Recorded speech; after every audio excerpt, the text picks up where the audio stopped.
Qu'est-ce que c'est l'histoire? Il y a ici probablement des professeurs d'histoire qui sont dans la pratique, qui sont des didacticiens de cette question. Mais qu'est-ce que c'est aussi le peuple? Qu'est-ce que c'est la culture? Parce que parfois on est dans une confusion, parce que quelquefois la langue que nous parlons est aussi tissée des profondeurs de l'histoire. Hein? Quelquefois, est-ce que nous parlons le même français? C'est une question que nous devons nous poser. Est-ce que nous parlons le même français? Est-ce que nous pouvons dire que nous parlons le français burkinabé? Est-ce que nous pouvons dire que nous parlons le français africain? Peut-être que là, nous pouvons commencer à trouver des points de convergence. Parce que les mots sont aussi maturés du vécu des peuples. Nous allons aussi parler du récit colonial et du récit national. Nous allons aussi parler de la verticalité et de l'horizontalité, ou tout simplement comment remettre en question, faire une remise en question de nous-mêmes pour comprendre quels ont été le faux pas entre la colonisation et la décolonisation. Je le dis comme ça parce que on entend souvent les Africains dire, et on le répète, on l'enseigne, on parle de l'indépendance. Mais l'indépendance, c'est un point. Ce n'est pas un aboutissement. Les indépendances africaines, comme disait Fanon, l'indépendance, c'est quand les colonisés se feront la guerre entre eux. On n'a pas fait la guerre aux colonisateurs. Vous regardez l'histoire récente de la Côte d'Ivoire, de mon pays, du Rwanda. C'est presque la prédiction de Frantz Fanon, les colonisés contre les colonisés. Mais l'indépendance, c'est un point de départ. Donc nous pouvons dire, sans être contredits, mais sans être dans l'absolutisme de la pensée, que nous sommes en décolonisation. Nous sommes en processus de décolonisation. Le professeur Sommet l'a dit d'une autre façon, c'est-à-dire chaque fois on grignote les libertés. Mais si on grignote les libertés, parce que nos sentinelles sont en train de dormir, parce que nous ne sommes pas vigilants, mais l'Afrique n'est pas indépendante, elle le sera. Ah. Les tentatives d'indépendance de l'Afrique ont été essayées. Thomas Sankara est une de ces tentatives. Patrice Lumumba est une de ces tentatives. Kwame Nkrumah est une tentative qui a été élaborée et arrêtée en cours de route. Hein? Donc il faut qu'on comprenne bien dans quelle langue nous sommes et dans quelle réalité nous sommes. Indépendant, oui, mais indépendant ne veut pas dire complètement indépendant. Nous avons commencé les processus. Nous sommes en décolonisation. Même en physique quantique, vous, des brillants étudiants qui vous êtes ici, on ne passe pas de l'état de masse glaciale à l'eau sans transition.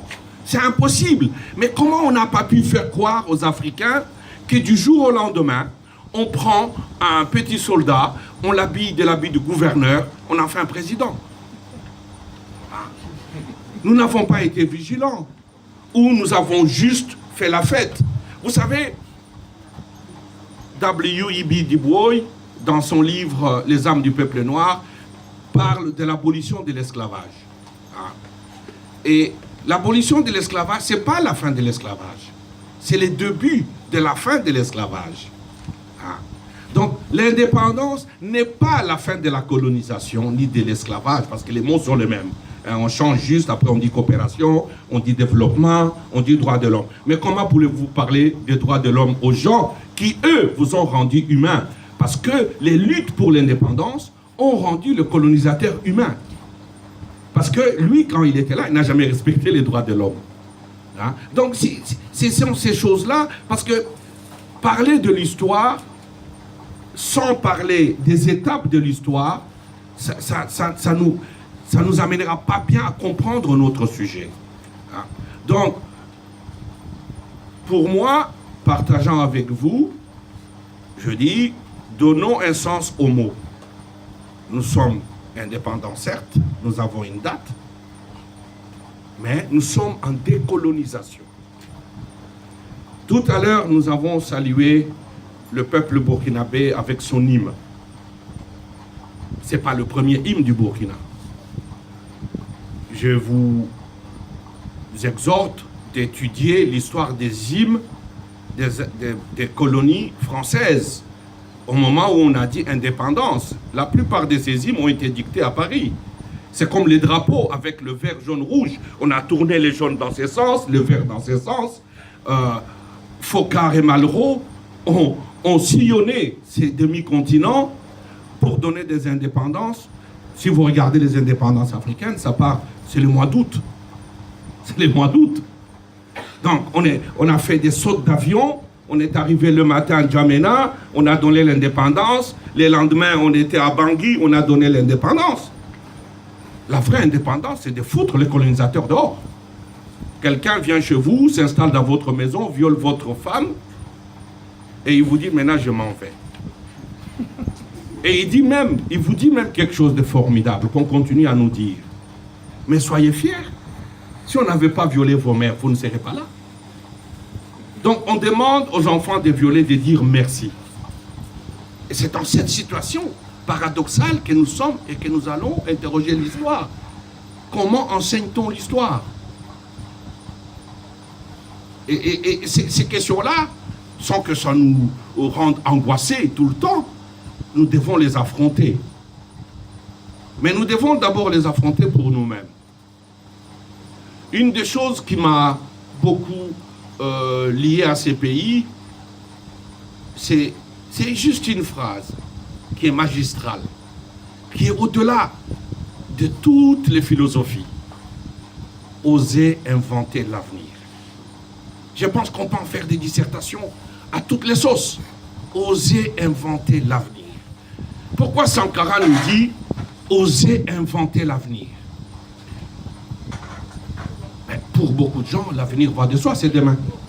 L'Africain, il s'élève avec le soleil, il se couche avec le soleil. Et quelqu'un vient lui dire, non, demain va exister. Mais ce n'est pas demain figé, c'est un demain long. Mais tu dois oser inventer, pas créer, pas vivre.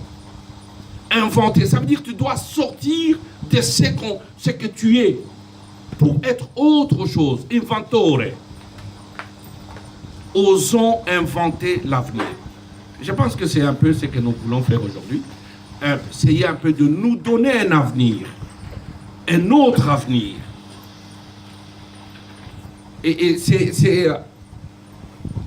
Mais les 10 ans, Sankara répond à Césaire, qui nous dit dans les cahiers du retour au pays natal, nous pouvons par notre volonté seule cueillir les étoiles du ciel. Hein? La suite, vous la connaissez, aucune race n'a le monopole de l'intelligence. C'est Aimé Césaire. Mais Lumumba nous dit, l'Afrique aura son mot à dire. Donc il y a déjà une paternité des pensées chez nos aînés. En partant de Fanon à Sankara, nous avons, en passant par Steve Biko, vous comprendrez bien que Mandela, ce n'est pas ma tasse d'été. Donc, en partant de ça, nous avons déjà une communauté d'idées et une communauté de désirs. Un autre poète congolais, Chister Chikaya, Félix Chikaya Utamsi, disait « Nous n'avons pas, peut-être pas le même passé, mais nous aurons indéniablement le même destin. » Le pays, quand on dit l'Afrique, on est dans notre désir de l'unité. En même temps, c'est la forêt qui cache l'arbre. Parce que nous avons aussi des particularités. Quelquefois, les pays ne s'entendent pas. Déjà, voyager d'un pays à un autre en Afrique, c'est vraiment terrible. C'est là où il faut oser inventer l'avenir. Hein? Et quand vous voyagez avec des Européens de peau blanche, vous êtes parfois ridicule. Parce qu'à toutes les postes frontières, ils sont privilégiés. Hein?